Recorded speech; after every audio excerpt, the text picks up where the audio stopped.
diseases and social change. So as the topic shows, that we will discuss different kinds of diseases and the meaning of the diseases and its relationship with the social, cultural or economic change in a society. تو اس میں ہم بات کریں گے کہ بیماری کیا ہے اور بیماریوں کا جو چینج ہوتی ہے کسی بھی معاشرے کے اندر، کسی وہ ثقافت میں ہو، وہ اس کی سویلائزیشن پہ ہو، معاشرت میں ہو، وہ سماج میں ہو، کسی طرح کے بھی جو چینج ہے اس کو کس طرح انٹریکٹ کرتی ہے. So both the material and non material aspects of social life are viewed as determinants of major transformations in the pattern of fatal disease. یعنی جب ہم مٹیریل اور نان مٹیریل اسپیکٹس کی سوشل لائف کی بات کرتے ہیں تو مٹیریل اسپیکٹ سے مراد وہ آبجیکٹس ہیں جو فزیکل اینٹیٹی کی شکل میں، فزیکل پراپرٹی رکھنے والی چیزیں جو ہمارے ارد گرد آرکیٹیکچر کی فارم میں، ڈفرینٹ بلڈنگ کی فارم میں ہمیں نظر آتی ہیں، وہ بھی ڈٹرمیننٹس اہم ہیں. لیکن اس کے ساتھ ساتھ جو نان مٹیریل چیزیں ہیں، مثال کے طور پہ اخلاقیات کی بات کریں، عقائد کی بات کریں، روایات کی بات کریں، وہ بھی جڑی ہوئی ہیں. لیکن یہ مٹیریل ہو یا نان مٹیریل کسی سوشل لائف کا ہو، یہ چیزیں اوور آل افیکٹ ہوتی ہیں یا انٹریکٹ کرتی ہیں یا یہ انفلوئنس ہوتی ہیں ڈیزیز کے ساتھ یا انجری کے ساتھ، کسی قسم کی بھی انجری ہو یا کوئی ڈیزیز آئے. کیونکہ سوشل لائف اوور آل اگر کوئی بیماری آتی ہے کسی شکل میں، وہ فیٹل ہو یعنی وہ کرونک ہو یا fatal who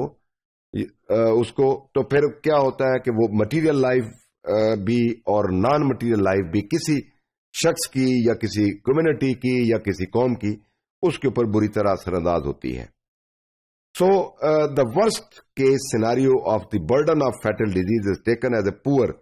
agrarian society precariously dependent on staples and a narrow range of foods. یعنی اگر ہم بیماریوں کی بات کریں اور خاص طور پہ فیٹل ڈیزیز کی بات کریں تو جہاں پہ جو رورل پاپولیشن ہے زیادہ، وہ جو کچی آبادیوں میں رہنے والے لوگ یا دیہاتی علاقوں میں رہنے والے لوگ یا جو اربن سینٹر سے دور ہوتے ہیں، جہاں پہ ڈیزیز پھیلتی ہے یا ان کو بیماری کو لگتی ہے، وہ کرونک ہے، وہ جو فیٹل ہے، تو وہاں پہ زیادہ وہ بیماری جو ہے وہ انسانوں کو اوورٹیک کر لیتی ہے اور ان کے اوپر اتنا پنجے گاڑتی ہے کہ ان کو وہ ٹریٹمنٹ پراپر ملتا نہیں اور اس کے نتیجے میں اموات کا زیادہ بڑھنے کا چانس ہوتا ہے. اور جو لائف اسپین ہے وہاں پہ لوگوں کا، یعنی لائف ایکسپیکٹنسی، وہ کم ہو جاتی ہے as compared to those areas جہاں پہ ہسپتال کی جو ہے وہ سہولیات میسر ہوتی ہیں. یعنی اس کو سمپل دوسرے معنوں میں یوں کہہ لیں کہ جو اربن سینٹر ہیں وہاں پہ چونکہ ہاسپٹلس کی اور فیسلٹیز ہوتی ہیں ڈفرنٹ کائنڈس کی، تو وہ فیسلٹیز کی وجہ سے بیماری اگر اربن سینٹر میں آتی ہے تو تب اس کا well in time properly treatment ہو کے علاج ہوتا ہے. لیکن جو ہی ہم اربن سینٹر سے رورل، سیمی رورل، کچی آبادیز ہیں، جو سلمز ایریاز ہیں، ڈاؤن ٹروڈن جو لیونگ پیپل ہیں، جب یہ چیز وہاں پہ جاتی ہے تو پھر وہ ان کنٹرول ہو جاتی ہے.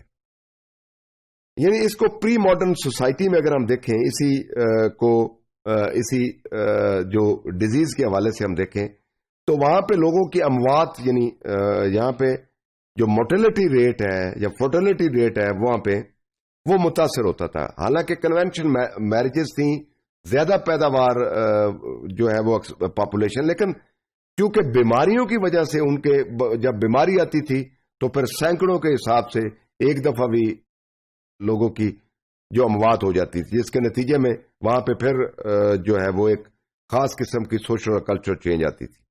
دی relative importance of factor contributing to the historical decline in fatal infection continues to be debated. یعنی اگر ہم بات کریں اس کے اوپر کہ یہ جو فیکٹرز ہیں ہسٹوریکلی اگر تاریخی لحاظ سے دیکھیں انفیکشن، تو یہ کس طرح انفیکشن پھیلتی ہے، کن علاقوں میں کس طرح، تو یہ اس پہ آج بھی ڈیبیٹ جاری ہے اور یہ چیز آگے جا رہی ہے. اس کے بعد ہم دیکھتے ہیں اس کے اوپر کہ اکنامک ڈیولپمنٹ کے ساتھ اور سائیکولوجیکل ایشوز کے ساتھ، مائگریشن کے ساتھ اس کا کیا تعلق ہے. جب ہم بات کرتے ہیں فیٹل ڈیزیز کی کہ ایسی مہلک بیماری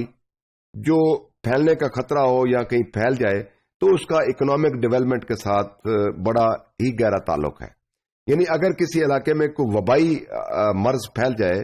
تو وہاں پہ جو اکنامک ایکٹیویٹیز ہیں وہ اس سے متاثر ہوتی ہیں، جس کے نتیجے میں پھر اوور آل ایک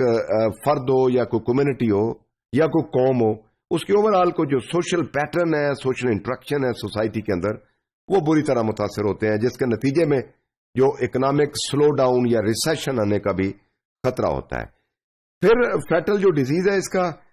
سائیکولوجیکل امپیکٹ بہت زیادہ ہوتا ہے۔ مثال کے طور پہ اگر کسی کو پتا چلے کہ اسے کینسر ہے یا اس طرح کا کوئی موذی مرض خدا نہ خواستہ کسی کو ہو اور اس کو پتا چل جائے، تو پھر آپ اس کو دیکھیں گے کہ اس کا مینٹل اور سائیکولوجیکل لیول جو ہے، یعنی وہ کتنا ایموشنلی کتنا ڈسٹرب ہوتا ہے، اور ڈپریشن اور انگزائٹی اور پھر بہت ساری بیماریاں جو ہیں وہ صرف اس کو جاننے میں اور اس کے سننے میں ہی اس کے بہت سارے مسائل بن جاتے ہیں۔ تو اس طرح کو ریلیشن ہے بڑا ڈیزیز کا اور سائیکولوجیکل ویل بینگ کا۔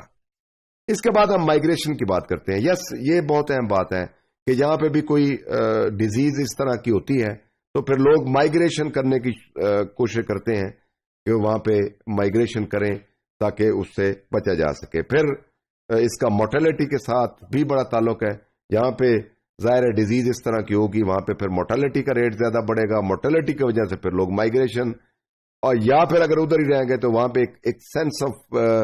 فیئر اور انگزائٹی اور ڈپریشن طرح کے جو سوشل فیبرک آف سوسائٹی ہوتا ہے، پھر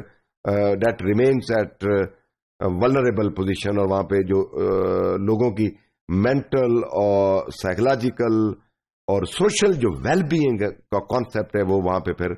ایٹ سٹیک رہتا ہے۔